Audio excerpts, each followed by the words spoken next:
Tout commence avec un rêve simple, l'indépendance. On se dit, je vais commencer petit, juste 20 ou 30 dindons. Un petit investissement. Quelques mois et le bénéfice est là. Les vidéos sur YouTube, les formations rapides. Tout semble simple et garanti. On s'imagine déjà à la fin du cycle. Mais personne ne vous dit que ces 30 dindons vont consommer autant qu'une petite vache. Personne ne parle de la courbe d'apprentissage abrupte. On se lance avec l'espoir, sans le plan. Et c'est là que le rêve se heurte au mur de la logistique. Reste jusqu'à la fin de cette vidéo pour comprendre toutes les raisons pour lesquelles les petits éleveurs abandonnent la dinde. La dernière est la plus forte.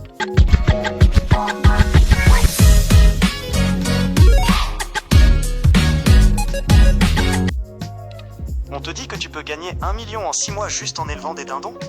C'est ce que tu penses. Et c'est là que tu fais ta plus grosse erreur. Beaucoup rêvent de se lancer. On dit rapide, facile, rentable. Mais la réalité est brutale. Voici les raisons pour lesquelles les petits éleveurs abandonnent l'élevage de dindons. L'un des plus gros assassins du petit élevage, c'est le coût du kilo de viande. Pour un dindon, la majorité des dépenses, jusqu'à 70%, c'est l'alimentation. Un dindon de chair peut manger plus de 25 kg d'aliments jusqu'à l'abattage. Quand le prix du maïs ou du soja monte, le petit éleveur est pris à la gorge. Il n'a pas le pouvoir d'achat des grandes fermes. Il doit acheter au prix fort et est souvent obligé de vendre à perte juste pour libérer son capital et ses installations. C'est l'effet ciseau. Si tu veux survivre, il te faut une stratégie alimentaire. Apprends à fabriquer ta propre ration équilibrée à partir de sous-produits locaux. C'est ce qui peut transformer un gouffre en une marge. C'est la seule chose qui vous sauve. Deuxième piège, les maladies et la mortalité. Les dindons, surtout les jeunes, sont incroyablement fragiles. On les appelle les princesses de l'élevage. Une simple variation de température, une petite pluie ou un courant d'air mal placé, et c'est l'hécatombe. Sans un protocole d'hygiène rigoureux et une vaccination bien ciblée, le point de rupture est rapide.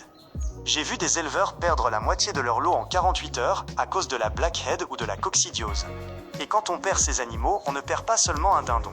On perd tout l'argent investi dans sa nourriture et son entretien. La mort ici n'est pas qu'une statistique. C'est la mort du profit. C'est à ce moment-là que le découragement s'installe. Les pertes, la fatigue du travail non-stop, et puis le coup de grâce, le marché. Après 6 mois de sacrifice, tu arrives pour vendre, et l'acheteur te dit « Je prends tout, mais à ce prix-là, c'est ça ou rien ». Les grands élevages peuvent négocier de meilleurs prix. Toi, le petit, tu es en situation de faiblesse. Tu travailles dur, tu dépenses tout ton argent et au final, après avoir payé l'aliment et les frais, il ne te reste presque rien. Parfois même, un solde négatif. C'est la spirale, la dette, l'épuisement et finalement l'abandon. Mais il y a de l'espoir. Tout n'est pas perdu. Car certains réussissent. Ce sont ceux qui ont transformé l'échec en apprentissage. La clé, ce n'est pas le nombre d'animaux, c'est la gestion. Ils font 3 choses que les autres ne font pas. 1. Ils maîtrisent la nutrition, leur propre ration. 2. Ils ont un protocole de santé strict. 3.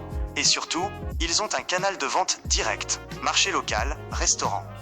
Ils ne dépendent pas des gros acheteurs. La dinde, ce n'est pas une aventure de week-end. C'est une affaire sérieuse.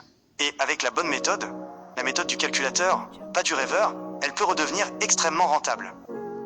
Si tu envisages de te lancer, fais-le avec préparation, pas avec un simple espoir. Tes dindons sont un investissement, gère-les comme tel.